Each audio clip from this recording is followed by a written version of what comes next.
Welcome to Strike a Match. I am Terry Finnegan Lynch, and I'm a certified health and life coach. And I am partnering with SM Enlightenment Media to bring positivity to our audience. And welcome to the show. Strike a Match is designed to kind of begin to question, is there something that I'm willing to do? Is there a small spark in a change that I want to make in my life that, I'm curious about? And, when you listen to SM Enlightenment Radio, beautiful positivity in music and in programming and in advertising, and what a great opportunity for all of us to consider, what is it that we truly want in our lives? The big ask. We do things because they're familiar habits. We move along in our lives because that's how we go, right? It works. And it's not terrible. But do you ever wonder, is there something more that I want in my life? The big ask. And so today's show is about how we can have a better experience in our lives with regard to anxiety and depression, with judgment about who we are and what we've done, and maybe we feel like we're letting people down, and really just becoming engaged with the concept of forgiveness and patience and understanding. So I'd love to start with a positive tip for a better life. I'm so pleased and honored that the great Doc P has created these wonderful videos for me with my positive tips. And here we go with today's positive tip.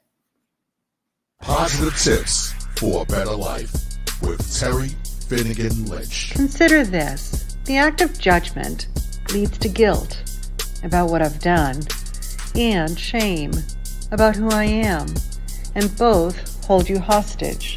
The act of forgiveness leads to acceptance and sets you free. I want to ask you, which do you deserve? I'm a health and life coach, and these are Terry's positive tips for a better life. WSME.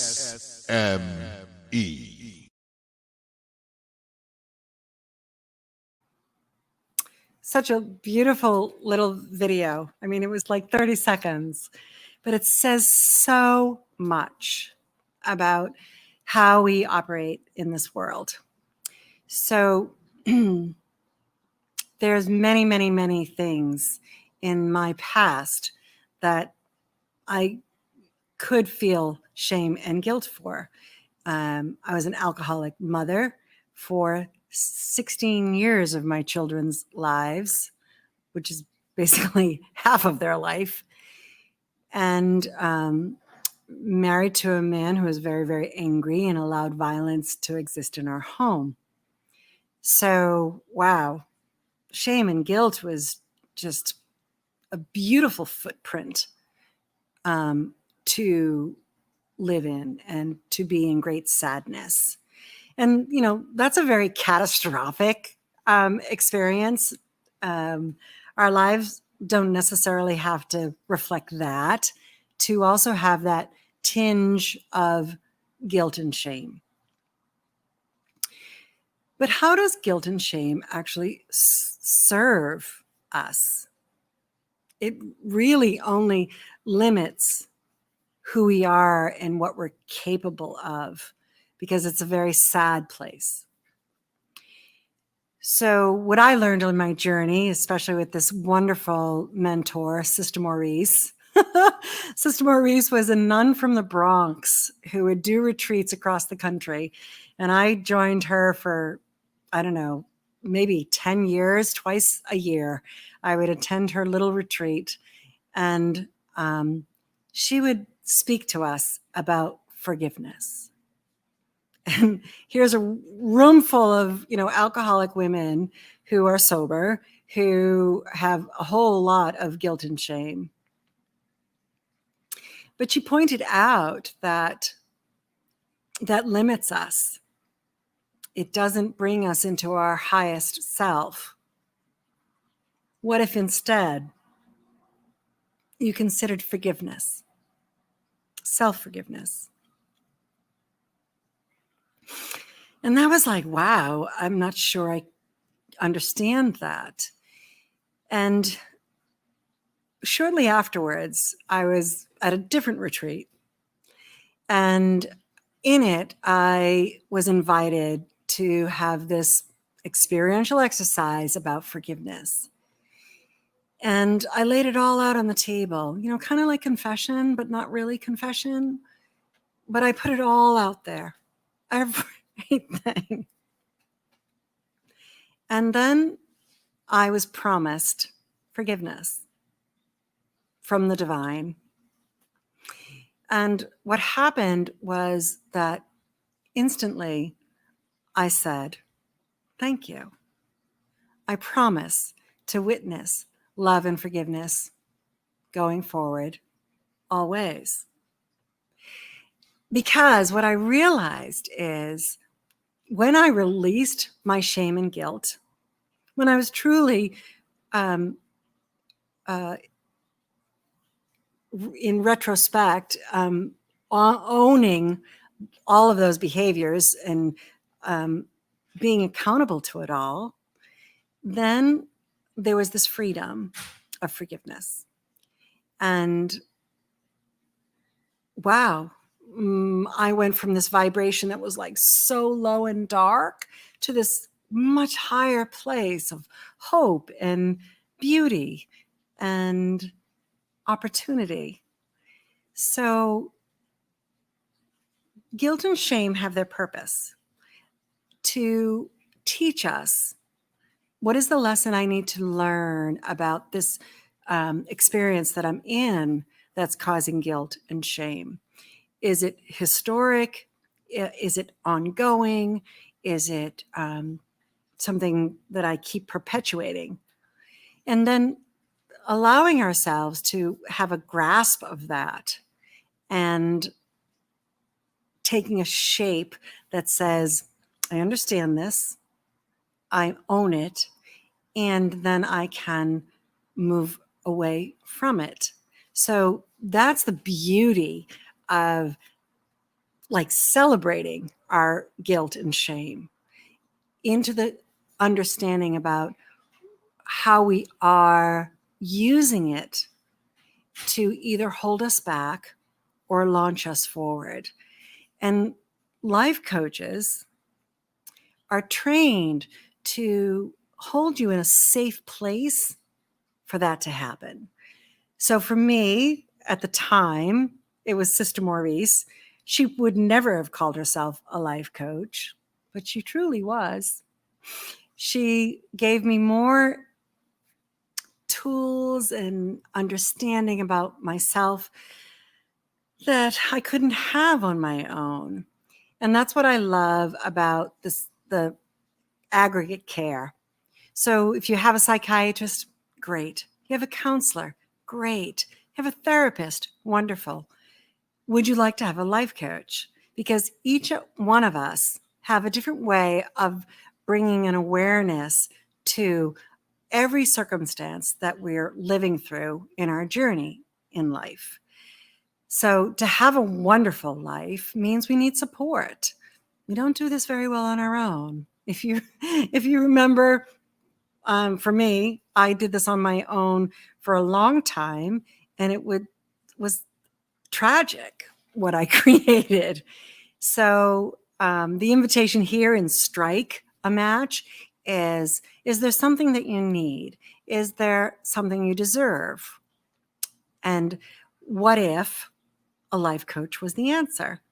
So what I always do in our show is bring in a fun fact from an outside source, because I will always tell you about how wonderful coaching is. But here is the INLP Center. It's a coaching certification company, and they've done some time-tested research for the benefits of coaching. And this particular show, I've captured this benefit.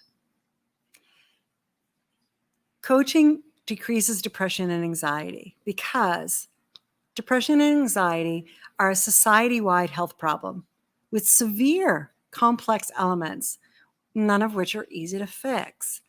However, having an ally in your corner who understands the triggers and can improve your dealing with the symptoms of these mental health issues is really supportive. So we all are going to experience anxiety and depression in our lives, especially through this COVID challenge, right? I've never had a panic attack in my life, but 2.5 weeks ago on a Wednesday, I did. This became so big that even as a coach, I am still vulnerable to the human experience. And, you know, it was hard to breathe and I was super worried and I was rocking back and forth and it felt so overwhelming. And so I reached out for help. And that's what this is all about, having an advocate. A coach is not like a therapist or a counselor or a psychiatrist. We are generally available when you need us. For me, in my practice, I invite my clients to reach out if they're in crisis and to have that conversation. Not every coach does that, and that's why having a discovery conversation with a coach helps map out what is their style of coaching and what do you need. So for me, I believe that when a client begins to work with me in a 12-week program, that those first couple of weeks are very sensitive and kind of overwhelming. And so I'm very available in that time frame to answer questions or just to get your feedback. And I shoot you love messages. How are you doing right now? So there's not a very common experience that we can have.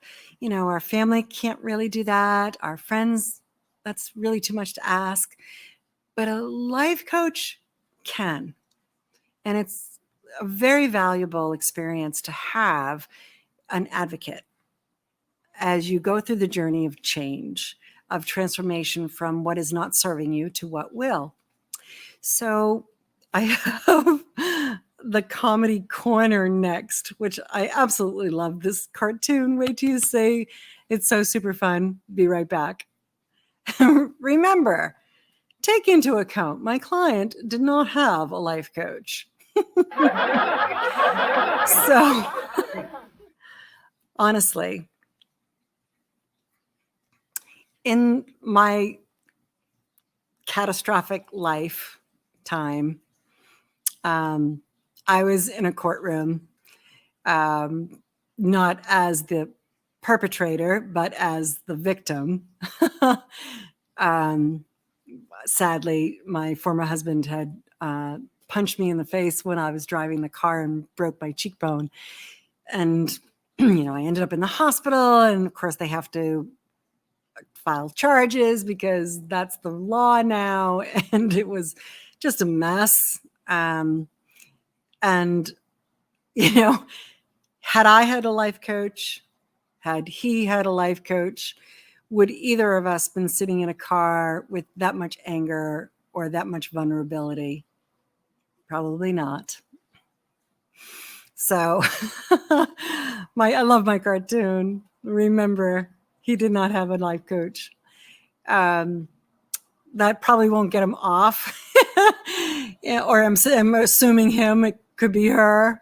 But life coaches really do bring about change from catastrophic, right? Winning from catastrophic to patience and beauty and calmness and understanding that we really wouldn't know otherwise. So, how does the coaching model actually work?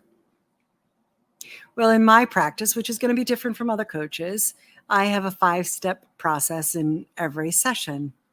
And the first is, you're going to be surprised by this, but is to celebrate what's going well. What do you mean? I'm a train wreck.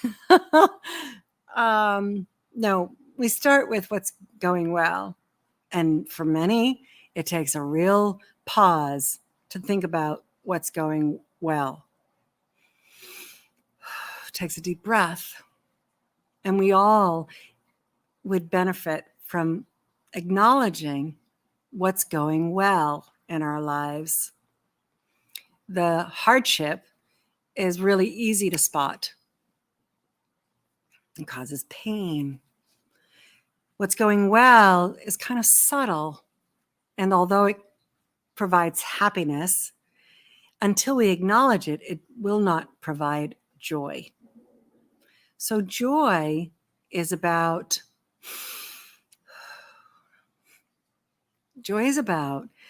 appreciating all that's going on, that it's part of our journey, part of our life, that if we reframe any particular situation into a more positive situation, then we can experience joy with that. That's what SM Enlightenment Media and Radio is all about, finding the positivity. So I love that this is the message of SM Enlightenment Media. Positivity is everything, because in my own personal practice, I always start with what's going well. And we're going to take a few minutes to figure what that is, to name it, to feel into it. That's step 1.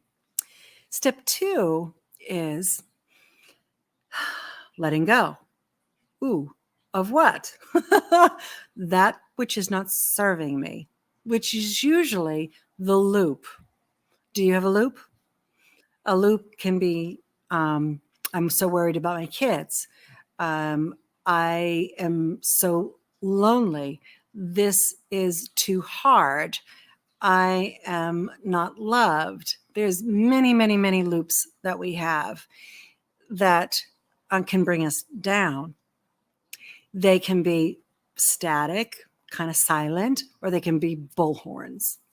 So for me, I'm 63 years old. I've been living alone for now 18 plus years. I'm a little tired of it. Would love to have a partner. Don't have one. COVID hit and I was no longer attending to my grandchildren a couple of times a week. I have beautiful, beautiful grandchildren. And so this loneliness just infiltrated my spirit and my soul and my being. And, we're coming out of it. We're not wearing masks. We're double vaccinated. We no longer need that 6-foot distance. Yet there's now been a repetitive experience of being alone that makes it harder to be with others, to make plans with friends, to trust going to the grocery store, to go to the gym. It makes it harder. So each morning when I wake up, there's this gasp that I feel. Oh my gosh, another day alone. And because I have a morning, it's called my morning miracle routine, I can move beyond that gasp of, oh my, this may not go well, to I can make this go well. If I spend time in affirmations and, positive intentions, and then I do a little bit of a workout and I have a good breakfast, and then I sit down at my desk right here, I'm in a better place than if I get out of bed in full panic and sit down at my desk and say, okay, what do I have to do? So how did I have to come to my miracle morning? I had a coach. who suggested that this is how it's done. And it was an 8-week program that I signed up for, and I did meditation, movement, and journaling. And 8 weeks later, it's now a regular practice, because when we do something for at least 30 days consistently, it will become a positive message of how to go forward in our lives. We can always loop back. We can always take back all our old stuff. That's easy peasy. Don't worry about it. You can always take back what is your old ways. And when you have a coach, they will hold you accountable for the new system that you deserve and that you find works for you. And that's what you do together. So if you're struggling with depression, anxiety, it is very much amplified because of what we've all been through in the last year and a half. If you want support with that, because you already have a psychiatrist and a therapist and a counselor, then a life coach could be that extra piece that is your advocate for wellness. Because many of us in coaching have experienced many of these traumas that have challenged most of society to need to find a better way, that being alone is way too challenging and defeating. And, you know, relying on our husband or our partner or our children or our friends isn't consistent, nor are they trained to do that for you. So we as coaches have experienced a whole lot of stuff ourselves, and in that journey have found that this is a wonderful way that we can give back, because we have found success and joy, and we want that for you too. So we don't want you to end up in the courtroom saying, sorry, judge, I didn't have a life coach. We want you to come and join us on this journey of wellness through finding the right coach. And so now we're going to end this segment and bring you to strike a match. And when I introduce my co-host after these commercial breaks, please celebrate and enjoy the content of these ads.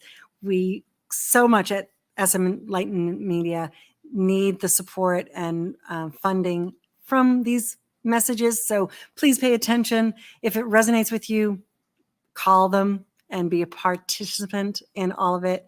And I will see you on the other side of our break.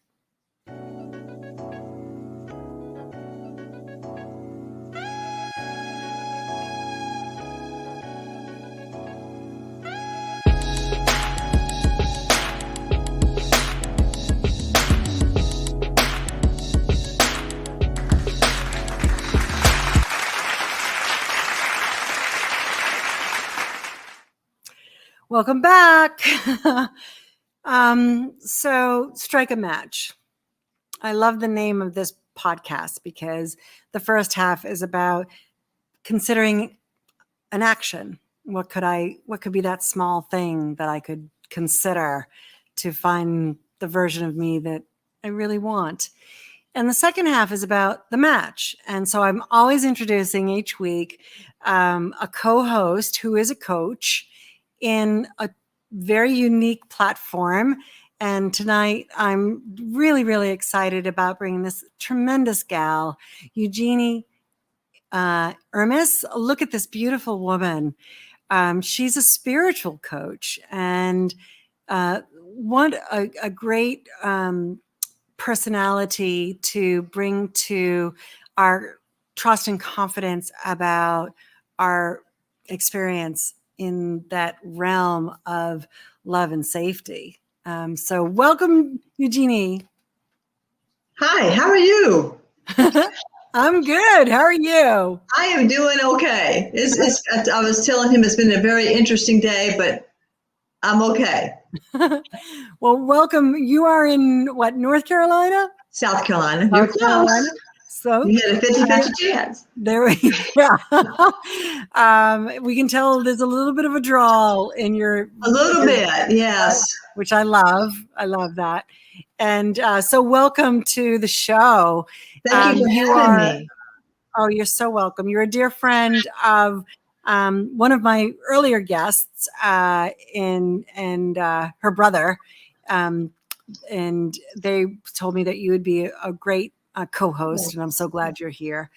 Well, So thank you. tell me, how I always love to start with what brought you to coaching? How is it that this is what you're doing?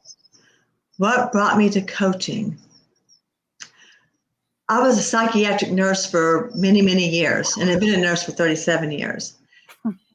I started seeing a gap between the practitioner and the patient, whether it's psych, health, and even between the pastor and the parishioner. So all those different missing links. Mm-hmm.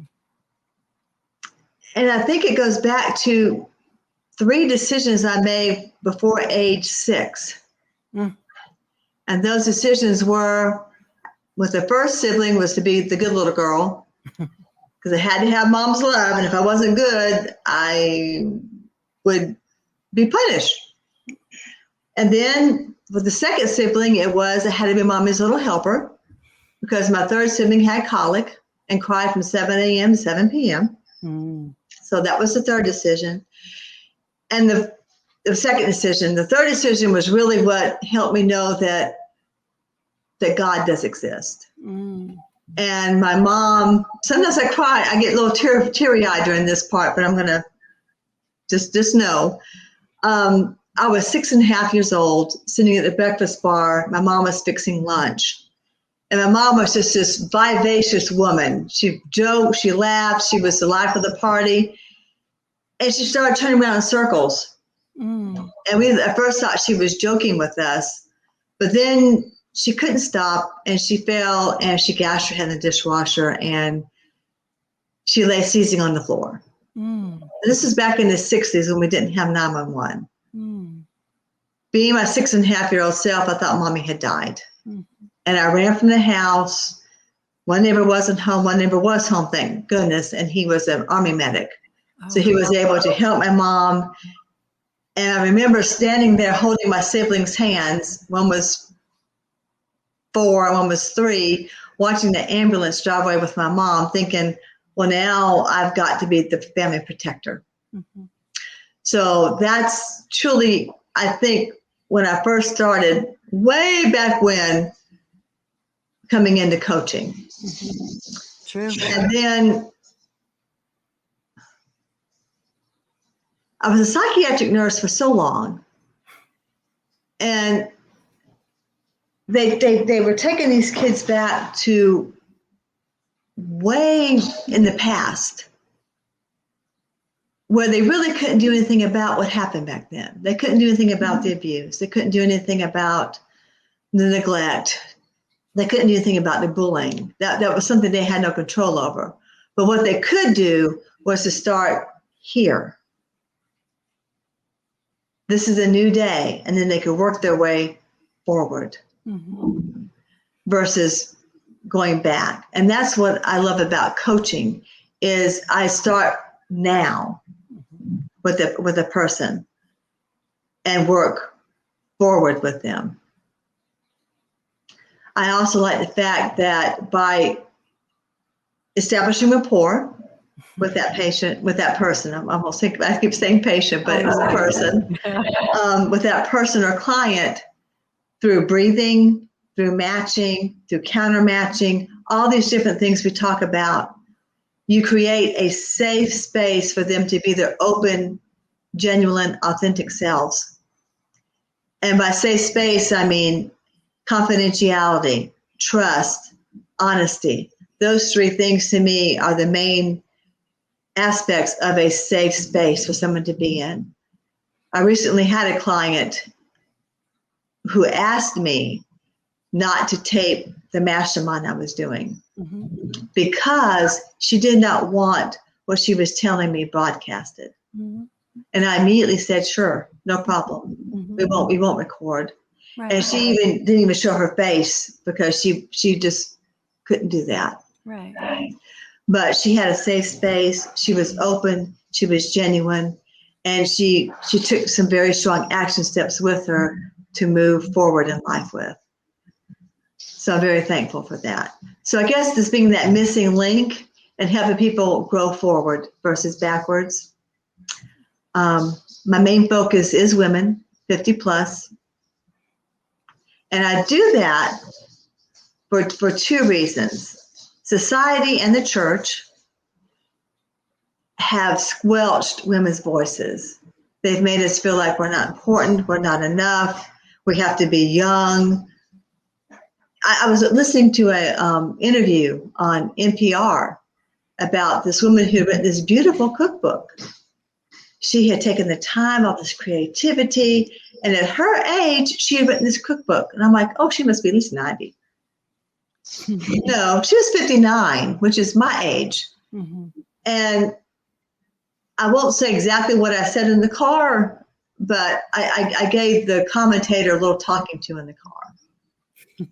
Because women my age and older are not ready to be put out to pasture. We have wisdom, we have knowledge, creativity, strength to share with the world. Mm-hmm. And with the church, there are some passages that they call the tyrannical text that are in Timothy, Titus, and Corinthians that really talk about women are to be seen and not heard. They're supposed to be dressed very modestly, and they can't teach men. So that's why I feel so strongly about empowering women. It's a great story and a beautiful experience that you have mastered. You know, I want to thank you for being a psych nurse for 37 years. I'm a nurse. I gave it up after 8. Oh, that's okay. Because I was in over my head and I wasn't making a difference in the way that I wanted to. Right. Right. So I do appreciate that that calling for service that brings many of us to coaching / nursing in the hope that we can heal, you know. But I think we really can heal. I'm sorry. I really think we can heal. Mm-hmm. And by healing, we can change the world. Exactly. One little snippet at a time. Yes, and you know, there's the so I call myself a cradle Catholic because I abandoned it as soon as I could. But my mom was 100% devoted to the Blessed Mother. Okay. Yes. Yes. And she tried to share that with me, and I resisted it with every cell of my body until I stopped.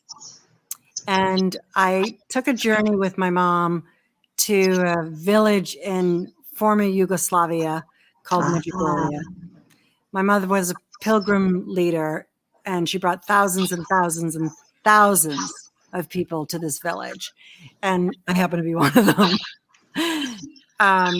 But what ended up happening is that I was able to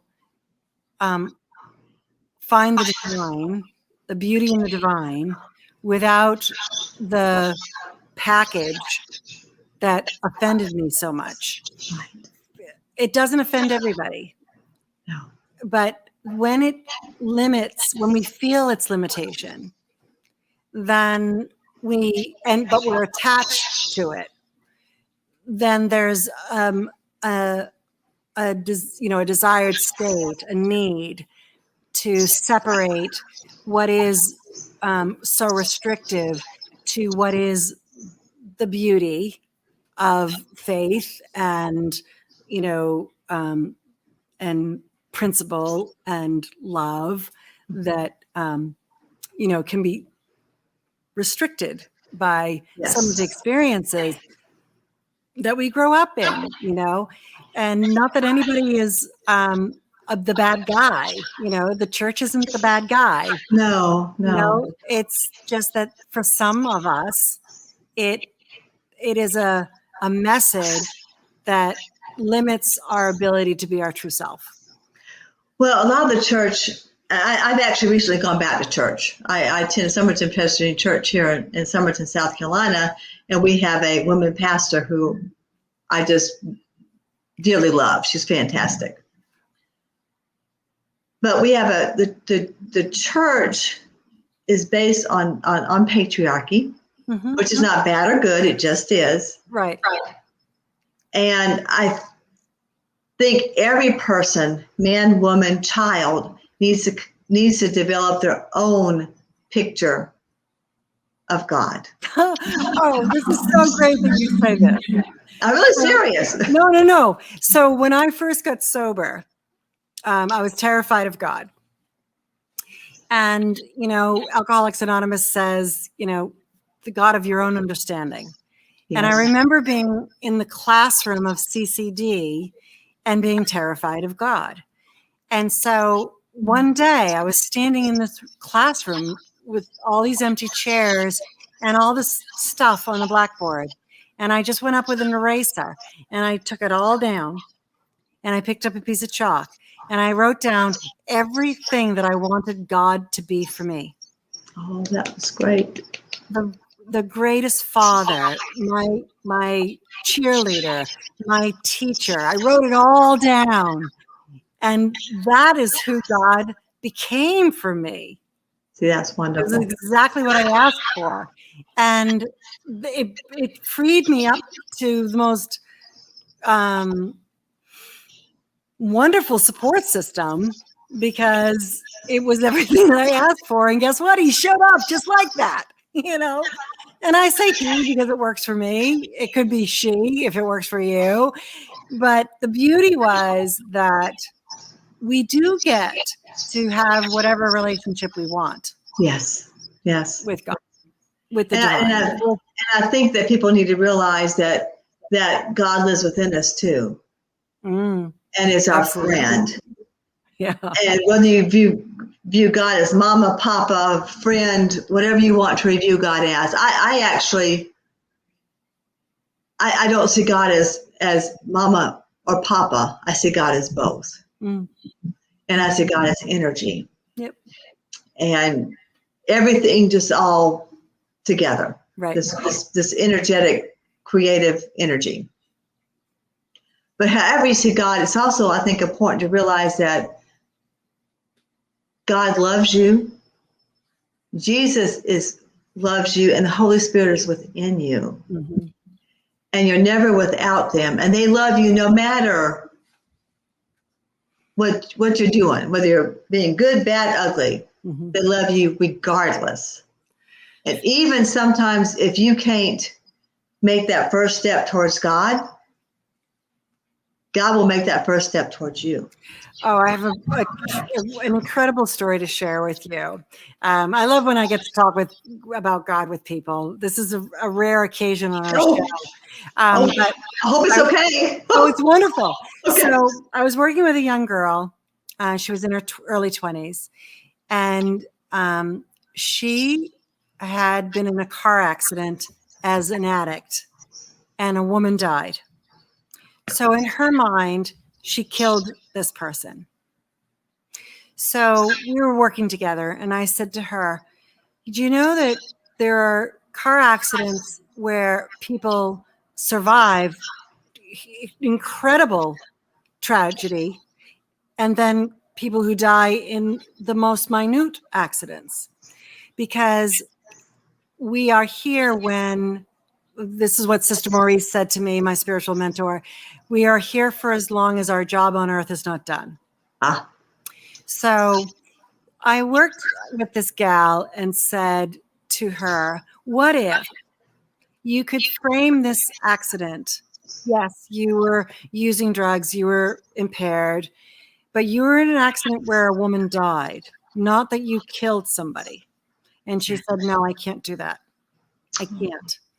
And I said, all right. So I live on a river right here. And she was here with me.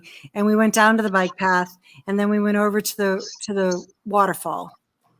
And I said to her, look at where your feet are. And then look in front of you. And what do you see? And she captured that image. And I said, okay, lift your heels, turn them 1 inch, drop them down, and reposition your body. And what do you see? She said, well, the branch is no longer in my way. I see the full waterfall.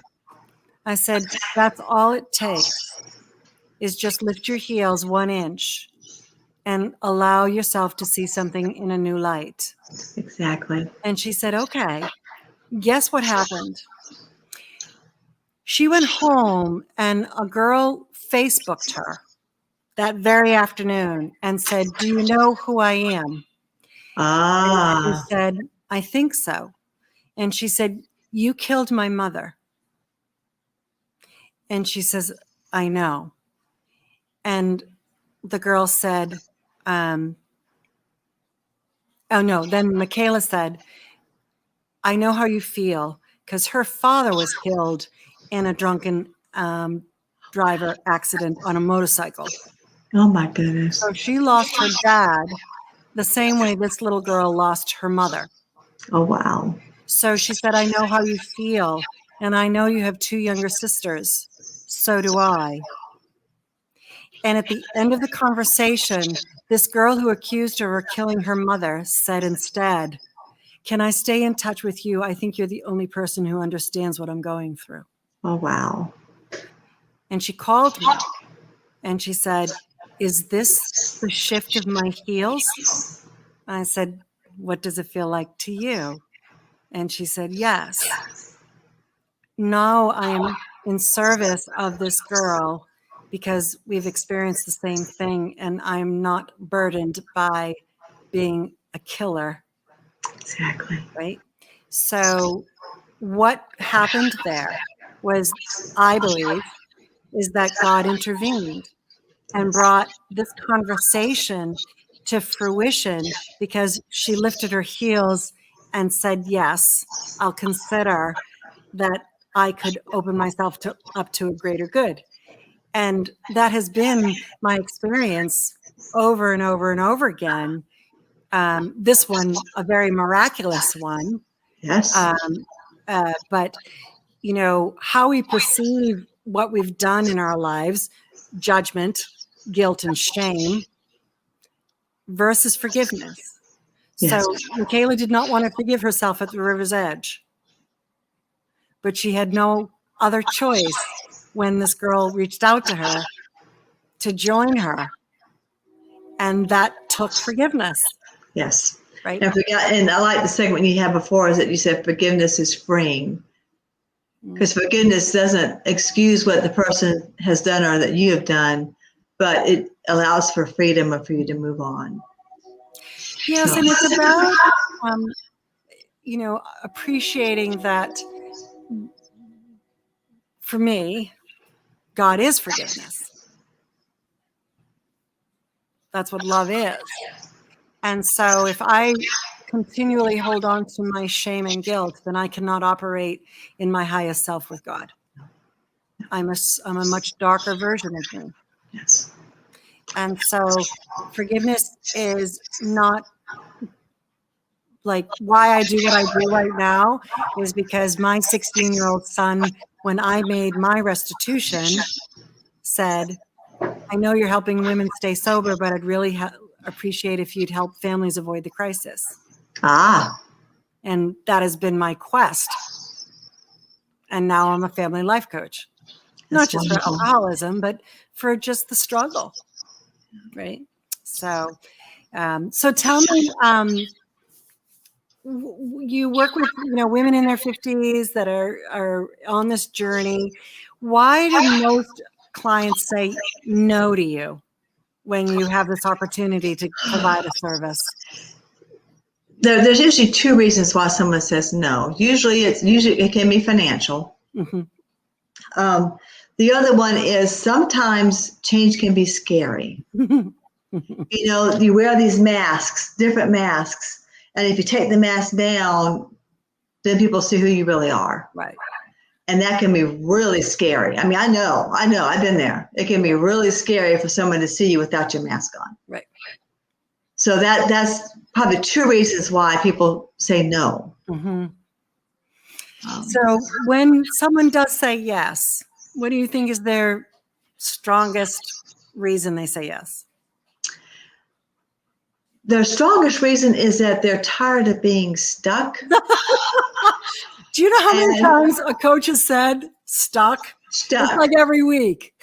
And a lot of times there's this fog of overwhelm, and they can't quite cut through it. Right. Because I have a subspecialty in grief coaching. Okay. Yes. And so they can't get. That's how I met Cheryl. They can't get through that fog. So you help them cut through it, because everybody has their answers inside. They have the answers. You just have to tap into that by providing that safe space for them to do it. Oh. I do have a testimonial that I'd love to hear it. I'd have to look. It's kind of short, but it's okay. I'm sorry, the yellow. Let's see. No.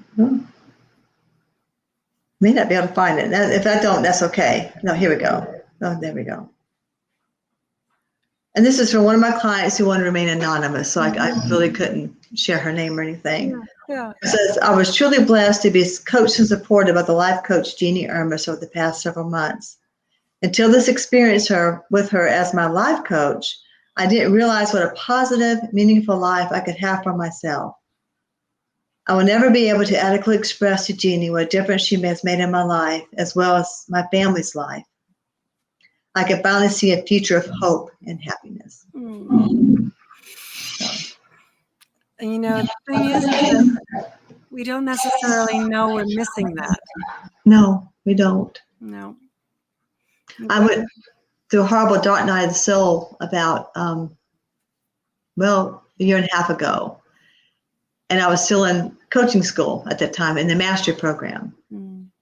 And it was really bad. I could feel suppressiveness on my chest. And I worked with the transformational coach with my coaching school, HCI. Yep.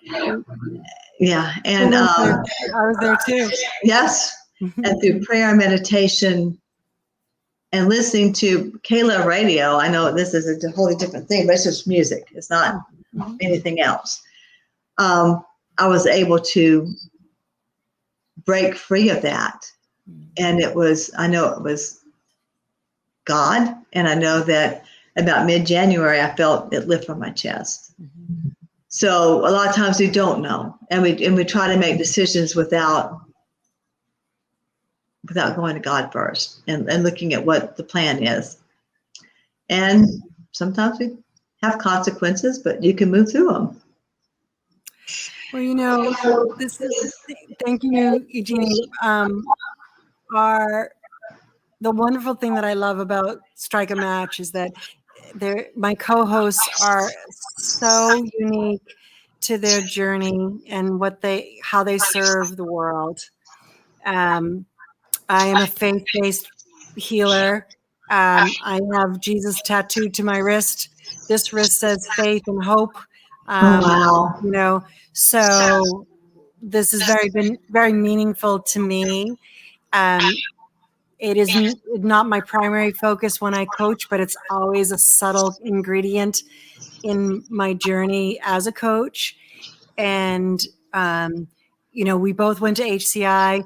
I would not have survived my quest to be a coach without the incredible coaches that were there to support us as we were trained in this process.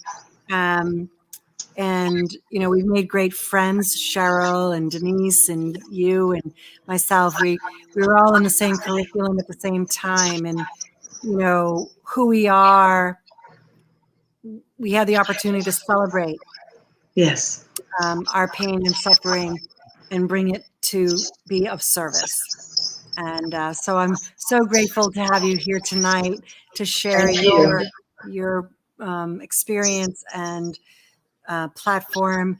SM Enlightenment Media will share your media handles and everything. Oh, thank you. And it has been a true pleasure to spend this evening with you. Same here. I wish you the best in service of your clients and in your own wellness. So Thank you. Thank you very much. And you have a blessed evening. You shall. And thank you. You're welcome. Oh, thank you all so much for being here to the end. Another wonderful broadcast of Strike a Match.